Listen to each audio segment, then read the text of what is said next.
Nous le louons, nous cherchons son assistance et nous implorons son pardon. Et nous cherchons refuge auprès de lui contre le mal qui peut provenir de nous-mêmes et contre le mal qui peut provenir de nos mauvaises actions. Celui qu'Allah guide ne sera point égaré,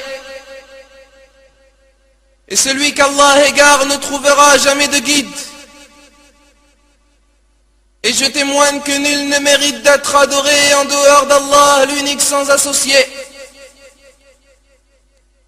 C'est le premier que rien n'a précédé, et le dernier que nul ne succédera. C'est celui qui est au-dessus de tout et rien n'est au-dessus de lui. Et c'est lui qui est plus proche de ses serviteurs que ne l'est leur veine jugulaire.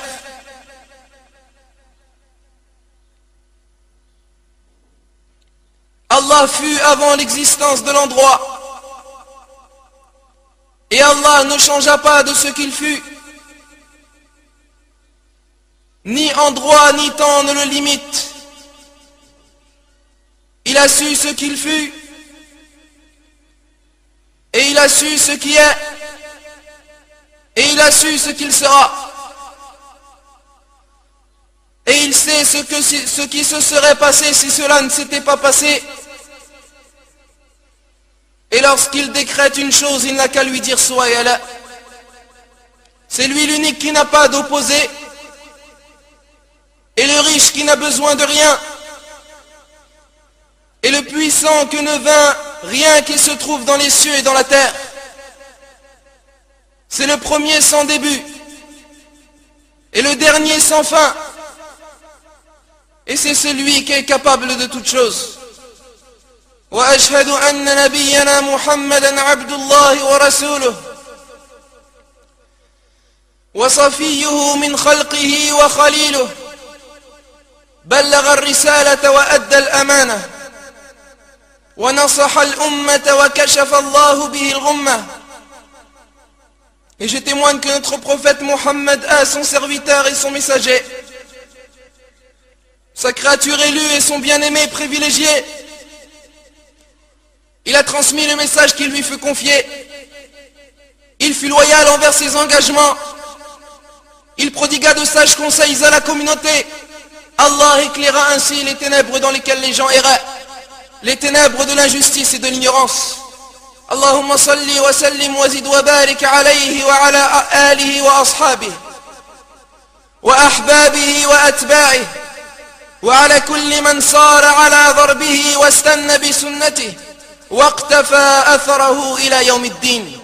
Oh Allah, évoque en bien auprès de toi dans les grandes assemblées et préserve de tout mal dans ce bas monde ainsi que dans l'au-delà, et accorde ta bénédiction à ton noble messager ainsi qu'à sa famille, ses compagnons, ses bien-aimés et tous ceux qui suivent son chemin jusqu'au jour dernier. Ayyuha al-ikhwatul kiram, ceci est notre 31e rencontre parmi les rencontres de cette noble série Silsilatu Marahil ad-Dar al-Akhirah, la série étape vers la demeure dernière, une série qui relate les règles funéraires Ahkamul Janaiz et ainsi que les signes de la fin du monde Alamatu Sa'ati Sughra wal Kubra. Et nous avions certes lors de notre dernier discours commenter et expliquer un certain nombre de grands signes de la fin du monde, min alamati sa'ati al-kubra. Nous avions parlé d'ad-dukhan, la fumée, et de tulu'u al-shams min maghribiha, et du lever du soleil à l'occident, et de dabba, de la bête, et de thalathat khusuf, et des 3 engloutissements, des 3 tremblements de terre. Et ainsi, aujourd'hui, ayyuha al-ikhwatul kiram, par la grâce et le soutien et l'aide d'Allah Jalla wa Ala, nous achèverons et nous finirons les paroles et les propos sur le reste des grands signes de la fin du monde. Et avant de parler de cela, ayyuha al-ikhwa, nous voudrions vous informer que le reste des grands signes de la fin du monde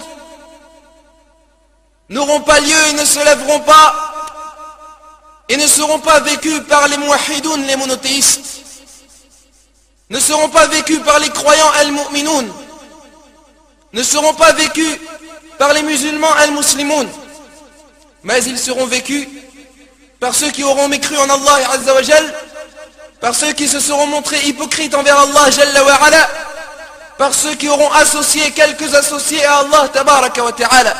Et la preuve en est ce que rapporte l'imam Muslim dans le long hadith de Nawas ibn Sam'an radiyallahu anhu.